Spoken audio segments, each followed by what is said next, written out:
What does it mean to coach the person and not the problem? Find out my thoughts on this topic in today's video.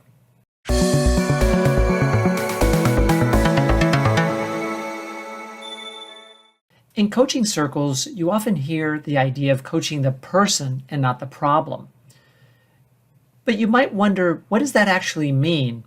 And how would I apply that in a real coaching situation? To illustrate, I'd like to take you back into my past and bring a situation to life that should probably help explain coaching the person versus the problem. So we need to go back to 1998. In the spring of that year, I started a new job as a program manager at Oracle. This was my first official manager job. Now, I wasn't managing people, I was managing programs and projects, but still, it came with a big bump in pay, my own office, and lots of responsibility. That was the part that got me really nervous.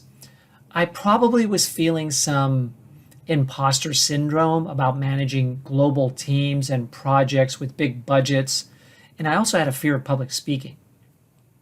So what did I do? I didn't have a coach at that time, and I hadn't even considered the idea of having a coach, so I basically worked on myself.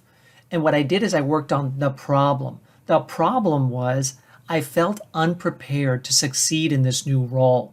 And I read books and listened to audio programs to get ideas on how I might be better organized and achieve success faster in this new role.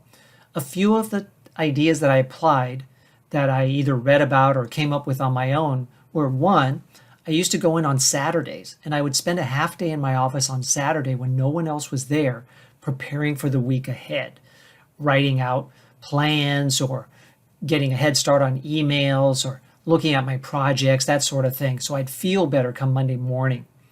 During the week, I'd walk around with a set of 3x5 note cards in my pocket, and I would actually write next steps on projects on those cards because each card was dedicated to a different project or initiative that I was working on.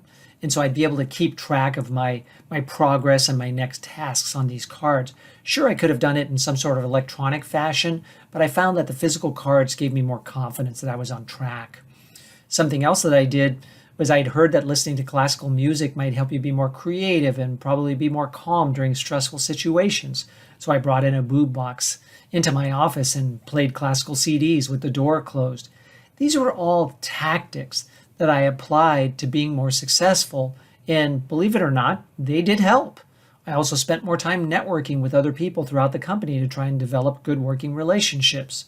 So I was working on the problem. If I was being coached and I wanted to be coached as a person, then the coach might have talked to me about my feelings and what was underlying these feelings of, being fearful of not succeeding, or maybe being miscast in this really important role. And maybe we would have talked about imposter syndrome, or this sense that I can't lead a meeting confidently. Those were thoughts and feelings that I had that were creating anxiety and nervousness around doing the job. So that would be coaching the person. And you should understand that they're both effective. There's nothing wrong with coaching the problem. And in some cases, that's where the client will want you to start. In my case, I may have wanted to start that way because that's something that I could apply right away. Coaching the problem, the classical music, going on Saturdays, the note cards, relationship building. That would help me to feel more confident and successful. And believe it or not, by taking those actions, I started to feel better as a person.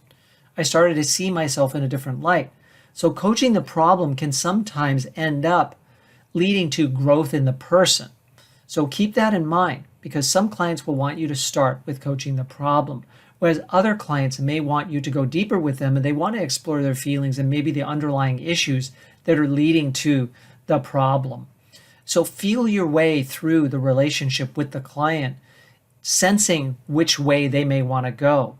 Chances are, before you develop a strong level of trust and intimacy with the client, you'll start with coaching the problem. And as you go deeper with the client in the relationship and the engagement, you'll start to coach the person. So it really depends on the comfort level that the client has and what they want.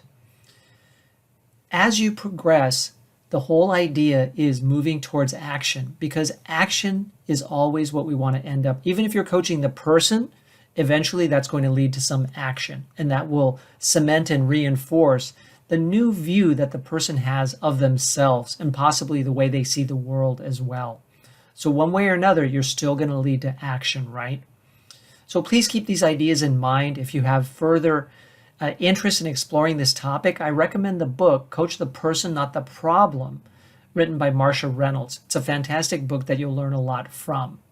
If you have comments about this idea of coaching the person, not the problem, that can help other coaches, or if you have questions, please post them in the comments below. If you'd like to email me at michael@bayareaexecutivecoach.com. And of course, if this video has been helpful, please like it, comment on it, and share it, and be sure to subscribe to the channel. If you'd like to learn more about my executive coach training and certification programs as a member of the faculty of the Center for Executive Coaching, please visit my website, bayareaexecutivecoachtraining.com. Thank you very much, and I look forward to seeing you again soon.